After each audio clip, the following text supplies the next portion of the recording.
танках Classic вышло долгожданное новое обновление, в котором исправили кучу багов и недоработок. Это то самое обновление, после которого Орех писал, что будет вайп. И в этом видео мы рассмотрим, что разработчики доработали. А также, друзья, в этом видео будет впервые показана официальная версия Legacy карт от Ореха. Также он нам покажет небольшой спойлер, что в игру будет добавлена удаленная карта. Мы ее обязательно рассмотрим. Ну и в конце ролика будут очень интересные ответы от того же Ореха на такие вопросы, как что будет с онлайном на релизе, какие у него ожидания, какие у игроков ожидания. Сейчас мы будем все это рассматривать, друзья. Сразу попрошу вас поставить огромный лайк на это видео, подписаться на канал, если на канал еще не подписаны. Не забывайте устанавливать лучший тег создателя контента Ник 10 в настройках вашего аккаунта в танках онлайн. Заглядывайте на стримы по танкам. Ну и подписывайтесь на телеграм-канал, в котором часть информации этого ролика вышла уже на несколько дней раньше. Ну вот, друзья, мы в классике сейчас. Вы уже видите, что у нас чат стал более флешевский, да? Тут каждый никнейм уже зеленым у нас выделяется, да? Если мы никнейм выбираем конкретный, то появляется зеленая полоска. И это вот первый момент, что поменялось. Ну и сейчас самое мое любимое, друзья, будет. Самое любимое, что у нас с полоской звания. Выбираем карту песочницы, да?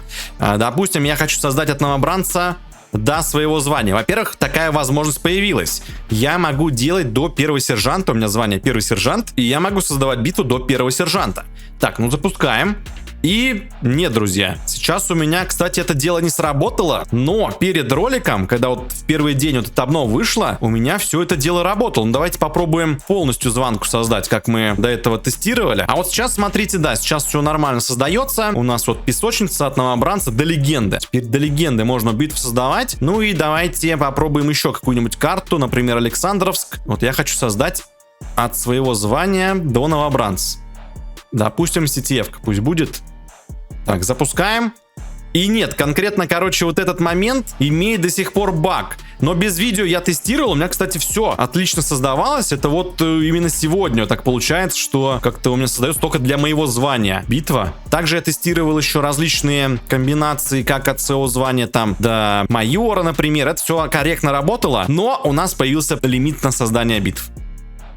Теперь больше 3 битв нельзя создавать. Ну, в общем, как видите, баг небольшой присутствует, но вот карту на все звания у меня создать получилось. Помимо всего прочего, что у нас еще новенького? Ну, по гаражу тут на самом деле я никаких изменений не заметил. Возможно, какие-то кнопочки. Видите, вот эта кнопочка стала по-другому отображаться, как будто она до этого не так выглядела. Вот что еще? Так, а Титан, допустим, если мы улучшаем, вот такая анимация при улучшении. Ну и помню, были баги с полосками перемещения, да, предметов. Сейчас они до конца прокручиваются. Это дело тоже исправлено, как видите. Но мы к чему переходим? Вообще появилась, друзья, система друзей. Та самая долгожданная система друзей. Она сейчас, конечно, работает достаточно коряво. Я тут пытался отправить заявку моему любимому игроку, который играет под моим никнеймом. Давайте сейчас попробуем это сделать. Ник 10 голдолов. Добавляем в друзья. То есть, видите, я кнопочку нажал, все, и она второй раз не нажимается. Входящих заявок тоже у меня нет, хотя мне вроде как их присылали. Вот, ну, в общем, друзья как бы появились. Тут будет отображаться имя вашего друга и ссылка на битву, в которой он играет. И да, хочется сразу еще сказать, что вот это вот обновление, которое сейчас вышло, Орех в чате тут на днях писал, что это обновление перед еще одним обновлением. То есть он тут сейчас посмотрит, что там по багам, какие баги присутствуют, и в следующем обновлении уже все полностью исправит. Вот, помимо всего прочего, появилась видимость битв, которые по званию нам пока еще недоступны. Как я понял, это работает пока только если вы через чат по гиперссылке перейдете, тогда вы можете на эту битву попасть, и она у вас появится серым. А сразу в списке битв почему-то серым она еще не отображается, но я думаю, что это баг, который в следующем обновлении тоже исправит, и будут отображаться все серые битвы, которые недоступны нам по званию. И визуально будет видно, сколько игроков играет сейчас в танке. Кстати, сейчас, смотрите, у меня пропали мои битвы, возможно, лимит сбросился. Давайте еще раз попробуем создать. Допустим, берем карту... Какую-нибудь хочется старенькую карту взять. О, давайте остров возьмем. Остров я делаю как? Вот от своего звания до майора, например, да? Создастся? Вот о чем я говорил, друзья. Видите, от моего звания до майора создается.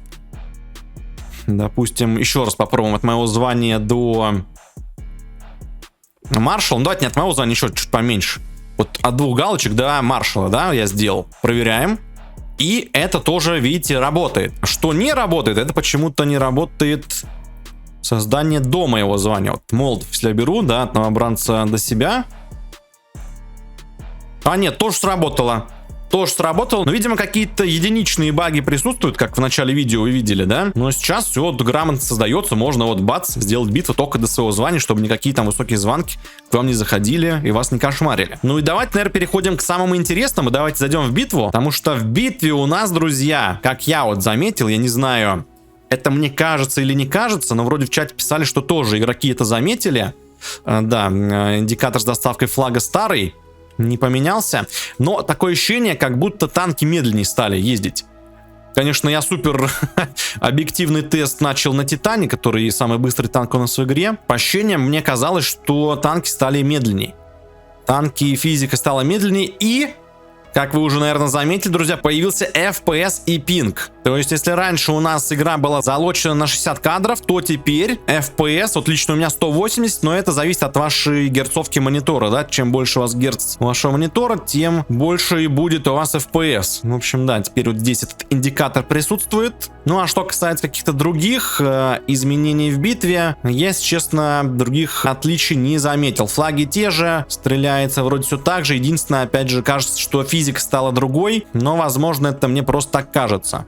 А, кстати, еще вот момент, который я забыл. Есть автопауза, которая как-то криво работает. Я нажимаю на кнопку паузу, и надо удерживать, чтобы пауза длилась. Вот, еще в битве, в самой битве можно переодеться. Мы сейчас давайте это и сделаем. Давайте наденем васпик.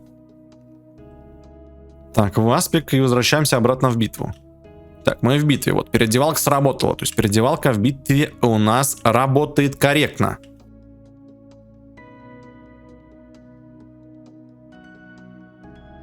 Ну, давайте флажок доставим и будем переходить к следующим моментам, которые нам покажет Орех. А это карты Legacy, как они будут здесь выглядеть в классике. Ой, друзья, вот не поверите, я только подумал про золотой ящик, и у нас падает золотой ящик. Где он будет? А, вон вижу, где он будет. Вот он, золотой ящик у нас летит. Возможно, сейчас заберем его. Красивенько на него запрыгнем и заберем наш золотой ящик. Вот так вот. Чикс.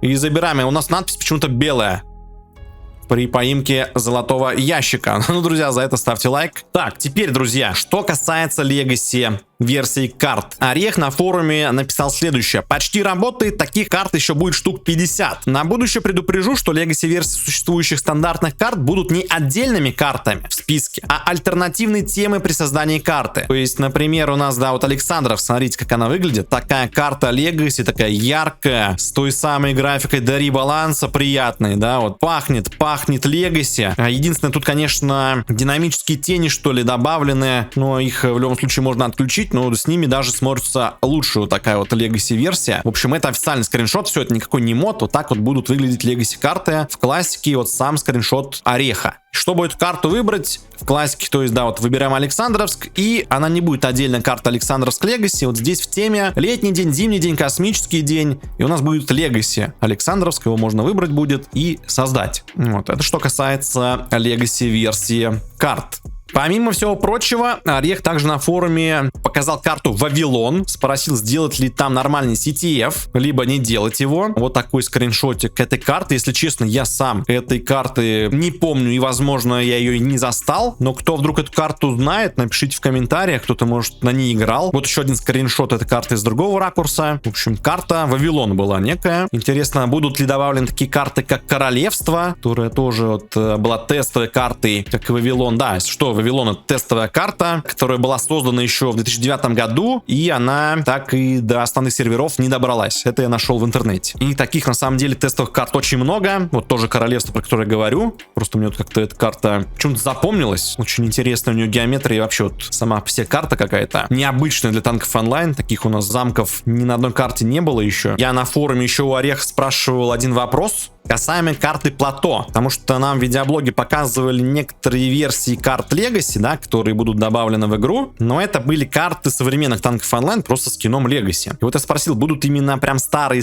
карты до ребаланса, то есть со своей геометрией, со своими нычками, со своими тут проездами определенными, а не просто, да, карта, взятая с новых танков онлайн. И на что Орех сказал, что да, они эти старые карты добавят, и с этими самыми нычками тоже в том числе. И надеемся, что не только Плато, и все остальные старые версии Legacy карт тоже будут в игре присутствовать. Ну и давайте рассмотрим вопрос, а что же такое танки Classic, и что касается онлайна, на какие цифры рассчитывают разработчики. Орех напоминает, что еще раз, танки Classic это скин со старыми картами, старыми танками и старыми механиками поверх современного сервера. Другими словами, это не начатая с нуля штука. Что касается числа игроков, то Орех с самого первого интервью и даже до него не рассчитывал ни на какой большой онлайн. Он его не интересует. Он рассчитывал на мизерное число игроков, и он эту позицию никогда не менял. Более того, он именно поэтому выбрал подписку и ранний доступ, чтобы разработка проекта могла быть финансирована без большой активно играющей аудитории. Все изменения в игре, которые Орех обозначил и продвигает, необходимы для того, чтобы игра могла стабильно существовать на минимальном онлайне, выполняя свою главную функцию — ностальгическую. Орех еще раз повторяет, хотя понимает, что его никто не услышит, он делает музей, экспонатами которого в том числе будут игроки. Все рассчитано так, что игра уже оправдала свое существование. Он имеет в виду, что очень много людей купило ранний доступ и поддержало проект финансово. В классике, по мнению Ореха, никогда не будет и не могло быть того онлайна, на который вы рассчитываете, но вы всегда можете меня переиграть и уничтожить своей невероятной массовой явкой в день релиза. Надеюсь, так и будет. Но мы тоже надеемся, что так и будет, что у нас на релизе будет все-таки намного больше игроков, нежели считает Орех, потому что даже вспомнить тот ажиотаж, который был, когда